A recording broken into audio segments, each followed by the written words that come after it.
मेरा नाम शीतल है। हम हंसी खुशी अपनी जिंदगी जी रहे थे कि अचानक हमारी खुशियों को किसी की नजर लग गई। मेरे पापा का नाम राकेश था। वो एक बहुत ही सीधे साधे व्यक्ति थे और मेरी मम्मी का नाम सुमन था। उनकी आंखें नशीली और लंबे लंबे बाल थे। हम बहुत खुश थे और अपनी जिंदगी हंसी खुशी जी रहे थे कि एक दिन मेरी जिंदगी में ऐसा आया कि उसने मेरी और मेरे भाई की पूरी जिंदगी ही बदल दी। मेरे पापा रिक्शा चलाते थे और उनकी आय इतनी नहीं थी कि वो मम्मी पापा के अरमान पूरे कर सके, जिसको लेकर उनके बीच रोज नोक झोंक होती रहती थी, जिसके चलते पापा के काम पर जाने के बाद वो भी घर से निकल जाती और पूरा दिन घर से बाहर रहती। और जब घर आती तो चुपचाप खाना बनाकर और खुद खाकर बिना किसी से कुछ बोले ही सो जाती, जैसे किसी को जानती ही ना हो। क्योंकि मम्मी को एक व्यक्ति ने अपने प्यार के जाल में फंसा लिया था और मम्मी को तो पैसे से वैसे भी बहुत प्यार था। मम्मी और उस व्यक्ति की नजदीकियां बहुत ज्यादा बढ़ गई थी। और जब पापा को मम्मी की उन सब हरकतों का पता चला तो पापा ने मम्मी को खूब डांटा और समझाया, मगर मम्मी पापा की बात कहाँ सुनने वाली थी। और फिर बात यहाँ तक आ गई कि मम्मी ने उस व्यक्ति से शादी करने के लिए पापा से तलाक लेने को बोला। एक बार फिर पापा ने मम्मी को बहुत समझाया, बोला कि तुम्हारे 2 बच्चे हैं, एक लड़का और एक लड़की, कम से कम इन बच्चों का ही ख्याल कर लो, इनके बारे में सोचो। लेकिन मम्मी कुछ भी सुनने को तैयार नहीं थी। उनको सिर्फ अपने अरमानों की पड़ी थी। और आखिरकार मम्मी पापा से तलाक लेकर किसी की भी परवाह न करते हुए हमें तीनों को छोड़कर चली गई। उस वक्त मुझे और मेरे भाई को उनकी बहुत ज्यादा जरूरत थी। हमें हमेशा के लिए अकेला छोड़ गई। पापा के अलावा अब हमारा कोई सहारा नहीं था। और हम जब भी किसी माँ को उसके बच्चों से प्यार करते हुए देखते थे, उसकी ममता को देखकर मेरा दिल रो पड़ता और मैं मम्मी की फोटो को सीने से लगाकर बहुत रोती थी। तकलीफ उस वक्त ज्यादा होती है जब अपनों के होते हुए भी गैर काम आते हैं। हमारी हालत देखकर अक्सर लोग हमें खाना और पहनने को पुराने कपड़े दे दिया करते थे, जिसे हम बहुत खुशी से पहनते थे। कुछ दिनों के बाद हमें माँ के बिना जीना आ गया और मुझे अपनी माँ से नफरत हो चुकी थी, क्योंकि उन्होंने कभी ये जानने की भी कोशिश नहीं की थी कि हम किस हाल में हैं।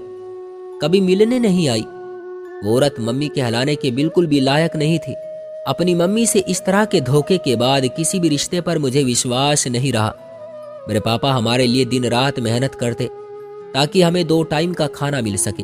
मैं और मेरा भाई इस मुसीबत के चलते पड़ भी नहीं पाए और आखिरकार मेरे पापा ने भी दूसरी शादी कर ली। मेरी सौतेली मम्मी भी बहुत ज्यादा गरीब घर से थी। खैर, वक्त बहुत तेजी से गुजरता गया और देखते ही देखते जिंदगी के 8-9 साल निकल गए और वक्त के साथ साथ अब पापा भी बदल चुके थे। मेरी सौतेली मम्मी ने एक पत्नी होने के सारे हक पूरे किए, लेकिन उसने हमें अपने बच्चों की तरह कभी नहीं अपनाया। मैं पूरा पूरा दिन अकेली कमरे में रहती थी, क्योंकि मेरी सौतेली मम्मी का व्यवहार हम दोनों बहन भाई से बिल्कुल भी अच्छा नहीं था। मुझसे घर का सारा काम और खाना पकवाती और मेरे भाई को भी नौकरी पर लगवा दिया था, जहां बुरे लोग मिलने की वजह से वो नशे पर लग गया और धीरे धीरे उसने सारे नशे करना शुरू कर दिए थे। मेरी सौतेली मम्मी ने ना तो मुझे पढ़ने दिया और कभी अच्छे बुरे का कोई फर्क समझाया। अक्सर उसके घर वाले हमारे घर आया करते। उनका एक भाई भी था जो बहुत नीच व्यक्ति था। वो घर आकर अक्सर मेरे साथ छेड़छाड़ किया करता था। कभी कोई बहाना बनाकर मेरे पास आ जाता और कभी कोई बहाना बनाकर मेरा हाथ पकड़ लेता। मैंने उसकी ये हरकतें जब अपनी सौतेली मम्मी को बताई तो उसने उल्टा मुझे ही डांट दिया और घर वालों की नज़रों में मुझे ही गलत ठहरा दिया और मेरी बातों पर किसी ने विश्वास नहीं किया। और मेरे पापा ने भी मुझे बहुत मारा और मुझे बोला कि तेरी माँ भी ऐसी ही थी। मेरी सौतेली माँ अब मुझसे किसी न किसी तरह से जान छुड़ाना चाहती थी और उसने मेरे पापा से बोलकर मेरा रिश्ता एक 25 साल के लड़के से करा दिया, जिसका नाम आकाश था। वो भी हमारी ही तरह बहुत गरीब थे। रिश्ता होने के बाद कुछ दिनों के बाद ही शादी की तैयारियां होने लगी। एक दिन मैं और मेरा भाई शादी का कुछ सामान लेने के लिए बाजार गए और हम जब सामान खरीद कर वापस आ रहे थे तो हमें एक औरत रोड पर भीख मांगती हुई नजर आई। उसकी आवाज जब हमारे कानों को सुनाई दी तो हमने जब उसे बहुत ध्यान से देखा तो हमने उसे पहचान लिया। वो औरत कोई और नहीं बल्कि हमारी माँ थी। वो हमें ना पहचान सकी। हमने उन्हें बताया कि हम तुम्हारे बच्चे हैं और जब हमने उनसे पूछा कि आपकी यह हालत कैसे हुई है तो वो खूब जोर जोर से रोने लगी और बोलने लगी, तुम यहाँ से जाओ, मुझे मेरे हाल पर छोड़ दो, क्योंकि मुझ जैसी औरत का अंजाम यही होता है। मगर हमने ऐसा नहीं किया, क्योंकि वो तो हमें छोड़कर चली गई थी। मगर हम कैसे अपनी माँ को उस हालत में अकेला छोड़ सकते थे? हम दोनों के बहुत ज्यादा पूछने पर उन्होंने हमें बताया कि जिस व्यक्ति के साथ मैं सब कुछ पीछे छोड़कर चली गई थी, कुछ सालों के बाद उसने भी मुझे छोड़ दिया था, क्योंकि वो एक बहुत बड़ा जुआरी और नशेड़ी था। ये राज मुझे बाद में पता चला और धीरे धीरे उसकी ये बुरी आदतें बढ़ती गई और उसकी सारी दौलत निगल गई और आखिर में आकर वो मुझे छोड़कर पता नहीं कहाँ चला गया और मेरी ये हालत हो गई। कोई कहता है उसने किसी अमीर लड़की से शादी कर ली और वो उसके साथ विदेश चला गया। कोई बोलता है कि किसी दूसरे शहर में रहता है, लेकिन मुझे उसका कोई पता नहीं चला और मैं भीख मांगने पर मजबूर हो गई। ऐसे ही अपना गुजारा कर रही हूँ। मम्मी बहुत ज्यादा रो रही थी और उन्होंने हम दोनों से माफी भी मांगी। हमने उन्हें माफ किया और अपने साथ घर ले आए।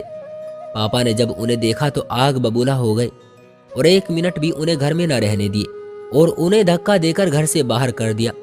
हम भी कुछ ना कर पाए। खैर, कुछ दिन बाद मेरी शादी हो गई और आखिरकार ईश्वर को भी मुझ पर दया आ गई और उन्होंने मुझे बहुत अच्छा पति दिया। वो मेरा बहुत ख्याल रखता। शादी के बाद मुझे अपनी सौतेली माँ के जुल्म से भी छुटकारा मिल गया और एक बार फिर मैंने अपनी मम्मी को तलाश किया और उनके मिल जाने के बाद मैंने अपने पति की सारी बात बताई और उनसे अपनी मम्मी को अपने साथ रखने के लिए बोला। मेरे बहुत ज्यादा बोलने पर उन्होंने हाँ कर दी और मैं खुशी खुशी उन्हें अपने घर ले आई और मैंने अपनी मम्मी को कभी भी ये एहसास नहीं होने दिया कि वो हमें माँ का प्यार न दे सकी और उनकी देखभाल की। और ईश्वर का भी बहुत धन्यवाद किया कि उन्होंने मुझे इतना अच्छा पति और एक नई जिंदगी दी। दोस्तों, हम सभी को इस कहानी से सीखना चाहिए कि कभी भी पैसे का लालच नहीं करना चाहिए। ईश्वर ने जो दिया उसके लिए हमेशा ईश्वर का धन्यवाद करना चाहिए, क्योंकि अगर तुम कुछ बुरा या गलत करके जो तुम्हें चाहिए वो हासिल कर भी लेते हो तो एक दिन वो सब खत्म हो जाएगा, क्योंकि आपके किए गए बुरे कर्म एक दिन सजा के रूप में आपको जरूर मिलेंगे। क्यों दोस्तों, सही कहा ना मैंने? आपकी क्या राय है इस कहानी के बारे में? उम्मीद करता हूँ आपको पसंद आई होगी। कमेंट में हमें जरूर बताएं। वीडियो को लाइक करके चैनल को सब्सक्राइब कर लीजिए, साथ में घंटी को दबाकर ऑल पर सेट कर लें ताकि आने वाली वीडियो आपको तुरंत मिले। मुझे दीजिए अगली वीडियो तक इजाजत। तब तक के लिए धन्यवाद।